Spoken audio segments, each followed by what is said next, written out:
અમદાવાદ શહેરમાં હાલ વધી રહેલી ટ્રાફિકની સમસ્યા અને અકસ્માતોની સંખ્યા પોલીસ માટે પડકાર બની છે, ત્યારે ટ્રાફિકના નિયમોની એસીતેસી કરનાર વાહન ચાલકો સામે હવે ટ્રાફિક વિભાગે સખત કાર્યવાહી શરૂ કરી છે,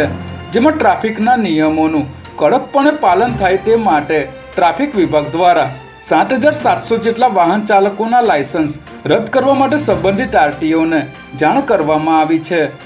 આ ઉપરાંત જો કોઈ વાહન ચાલકને હેલ્મેટ પહેર્યા વગરના 3 કે તેથી વધુ મેમો ઇસ્યુ થયા હશે તો તેનું લાયસન્સ પણ રદ કરવા સુધીની કાર્યવાહી આરટીઓ દ્વારા કરવામાં આવશે। અમદાવાદની સૌથી જૂની સરકારી હોસ્પિટલ એવી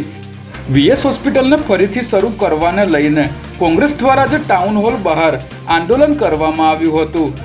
જેમાં કોંગ્રેસના નેતાઓ અને કાર્યકરોએ ગુલાબના ફૂલ અને પ્લેકાર્ડ સાથે વિરોધ નોંધાવ્યો હતો અને આ હોસ્પિટલનું નવીનીકરણ કરી સુપર સ્પેશિયાલિટીની સગવડ સાથે શરૂ કરવા માંગ કરી હતી। મ્યુનિસિપલ કોર્પોરેશન દ્વારા આ હોસ્પિટલ રિનોવેશનના નામે બંધ કરી દેવામાં આવી હતી અને નવી એસવીપી હોસ્પિટલ શરૂ કરવામાં આવી છે, જે બાદ છેલ્લા 4 વર્ષથી આ હોસ્પિટલનું રિનોવેશન કરાવવામાં આવ્યું ન હોવાથી કોંગ્રેસ દ્વારા આંદોલન કરવામાં આવી રહ્યું છે। કઠલાલ સિવિલ કોર્ટના સરકારી વકીલ સહિત અનેક વકીલ અને વચેટીઓ 20 લાખની લાંચ લેતા એસીબીના હાથે રંગેહાથ ઝડપાઈ ગયા છે,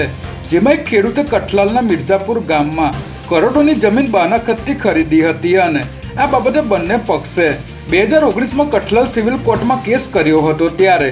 ખેડૂતની તરફેણમાં ઓર્ડર કરવા સરકારી વકીલ રાજેન્દ્ર ગઢવીએ 50 લાખની માંગણી કરી હતી, જેથી ખેડૂતે એસીબીનો સંપર્ક કરી ફરિયાદ આપતા અમદાવાદ એસીબીની ટીમે નરોડા મામલતદાર કચેરી સામે આવેલ ઝેરોક્સની દુકાનમાં છટકું ગોઠવી લાંચની રકમ સ્વીકારવા આવેલા વકીલ સુરેશ પટેલ અને વચેટિયા વિશાલ પટેલને ઝડપી લઈ એસીબીની બીજી ટીમે 500 મીટર નજીકથી જ રાજેન્દ્રભાઈને પણ ઝડપી લીધા હતા।